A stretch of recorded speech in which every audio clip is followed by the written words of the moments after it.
twongeye kubasuhuza abakunzi ba Kivu Today News. Turi ku itariki ya mbere y'ukwezi kwa gatanu mwaka 2025 tujye kubagezaho amakuru yivugwa mu burasirazuba bwa Repubulika ya Demokarasi ya Kongo. Amakuru yacu tuyahere ku nkuru yihutirwa aho Joseph Kabila Kabange wa perezida wa Repubulika ya Demokarasi ya Kongo imyaka igera muri 18 Leta Zunze Ubumwe za Amerika zimaze kumufatira ibihano. Ibyo bihano ni ibihe? Turabirebera hamwe mu makuru yacu mu buryo burambuye. Muri Karehe imyigaragambyo ndetse n'intambara bikomeje kuvuza ubuhuha, aho n'ubundi mu bice bitandukanye hongeye kuba ibitero bikomeye kuri M23. Turasimbukira mu gihugu cy'u Burundi turebe ese haravugwa iki n'ibiki birimo bitegurwa mwa kino gihugu. Turareba mu ntara ya Tanganyika ndetse dusoreze no mu Rwanda turebe ibyatangajwe n'umuyobozi w'ingabo mu ntara y'Iburengerazuba Major General Eugene Nkubito, ibyo yatangaje kuri Habyarimana mu gihe hibukwaga jenoside yakorewe abatutsi ku nshuro 32 mu murenge wa Gisenyi mu karere ka Rubavu.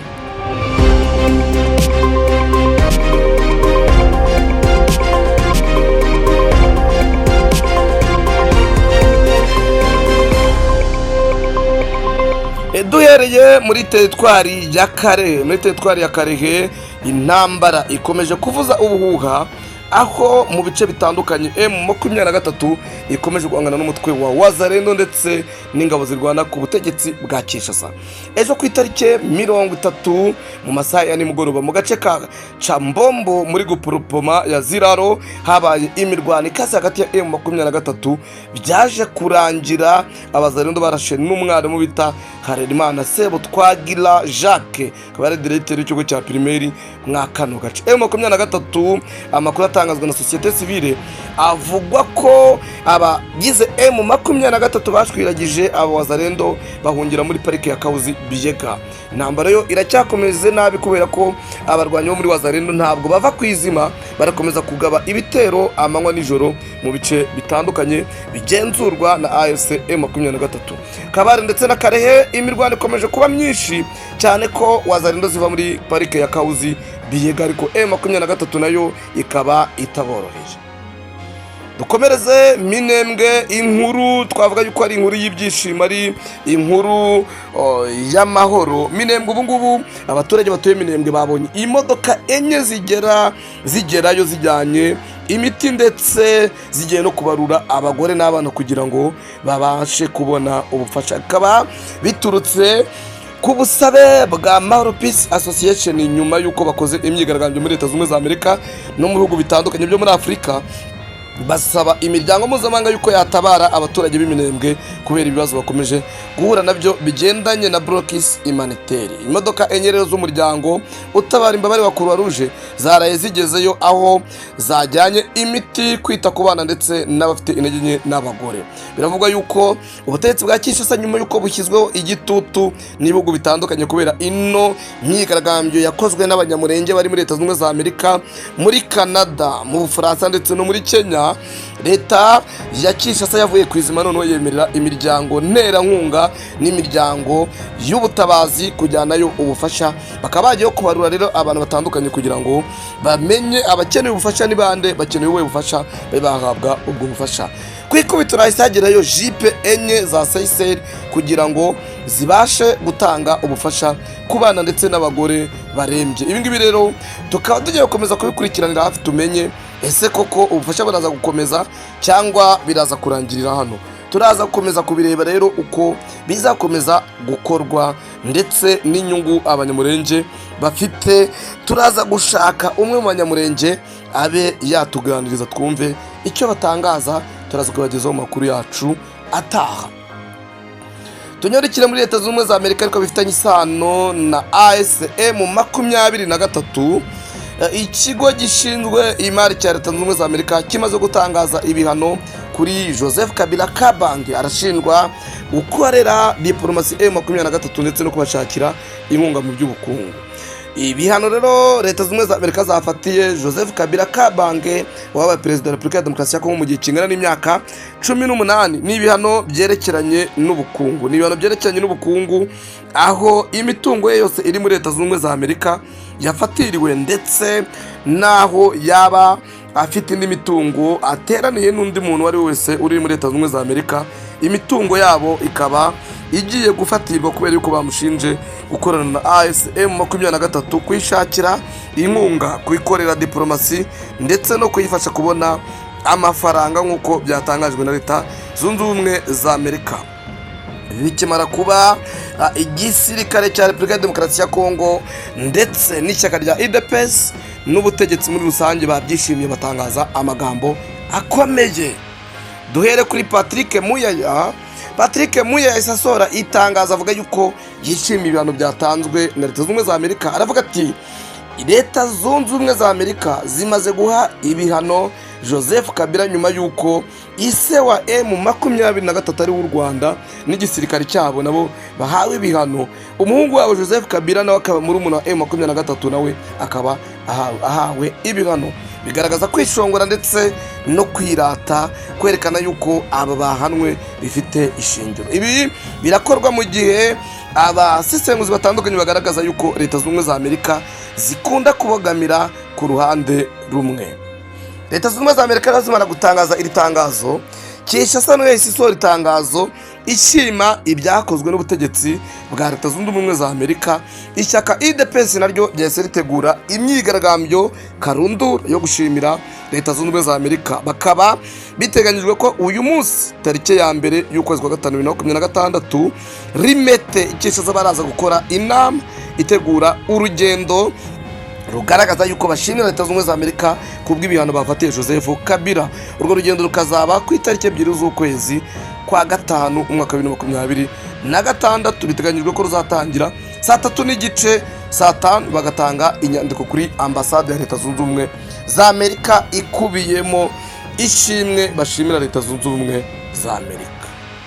Ikindi cyahise gitangazwa nuko Masad Boulos yahise atanga itangazo avuga yuko Donald Trump ashyize imbere kugira ngo Repubulika ya Demokarasi ya Kongo amahoro n'umutekano bibungabungwe, ko uwo ari we wese uzabibangamira hashyizweho miliyoni y'idolari kugira ngo hazajye herekanwa cyangwa hatangwa amakuru y'ubangamiye umutekano n'ubusugire bwa Repubulika ya Demokarasi ya Kongo.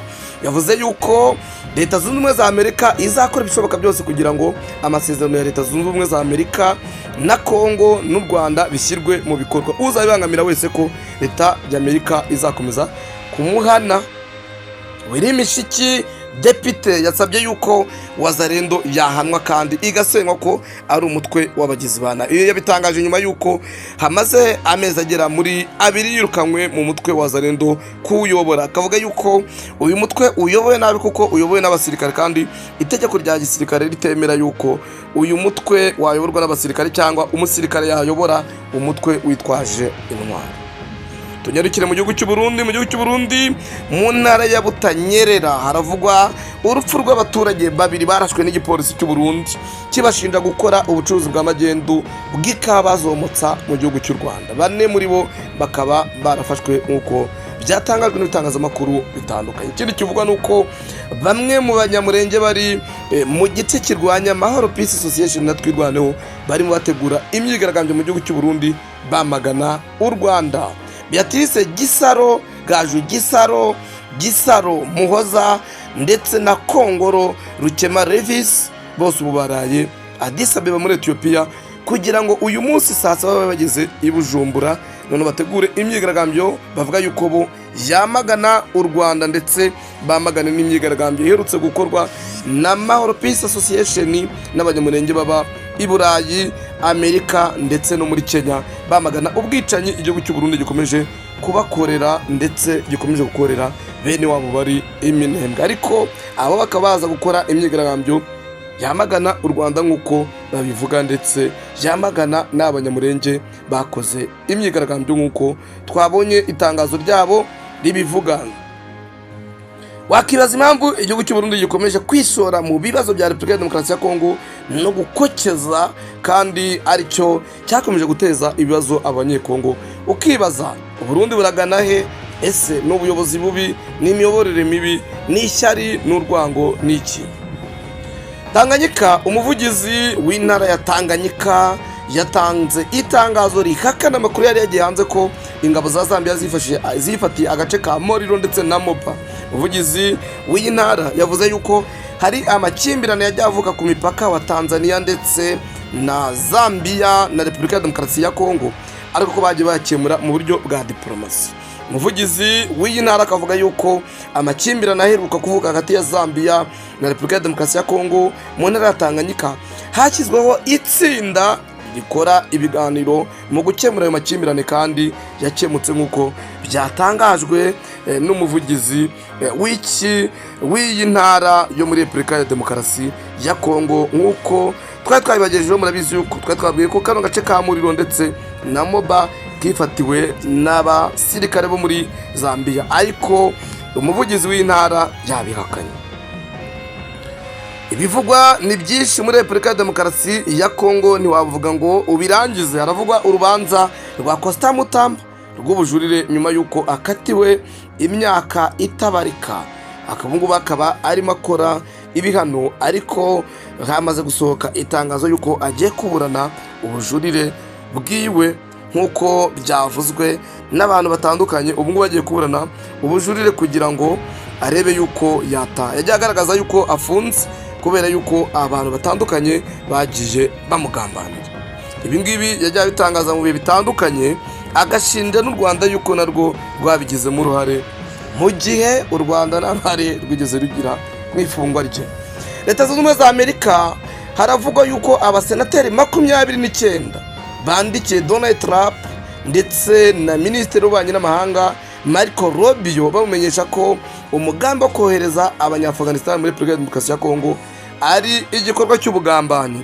Ibi babivuze nyuma y'uko hagaragaye amakuru avuga yuko Leta Zunze Ubumwe za Amerika ziri kuganira na Repubulika ya Demokarasi ya Kongo mu kwakira abimukira bavuye mu gihugu cya Afghanistan, kubera yuko ari Abanyamerika bakoranye n'aba Banya-Afghanistan, none abatalibani bageze mu kino gihugu batangira kubabona nabi. Amerika ifata icyemezo cyo kubahungishiriza muri Qatar, noneho bakaba bari kumvikana na Kongo ko yakakira ababimukira.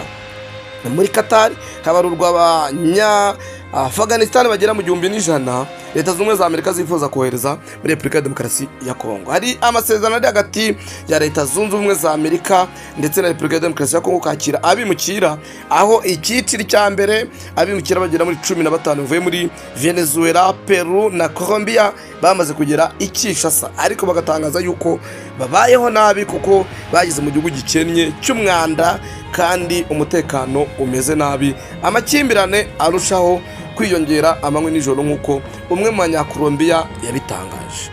Amakuru twabonye nuko Leta Zunze Ubumwe za Amerika zishobora kuzohereza abantu bimukira mu gihe aba badepite n'abasenateri bagaragaza yuko Repubulika ya Demokarasi ya Kongo ari igihugu kirimo amakimbirane akomeye, ari igihugu gikennye, ari igihugu gifite ibibazo. Baravuga bati kohereza abavandimwe bacu, kohereza inshuti zacu twakoranye, ni ugutatira igihango, ni ugutatira amasezerano twasinyanye, n'ubugambanyi ntibikwiye. Mwamugiye kohereza aba bana b'Abanya-Afghanistan, iyi miryango y'Abanya-Afghanistan kugwa mwa kino gihugu cya Repubulika ya Demokarasi ya Kongo.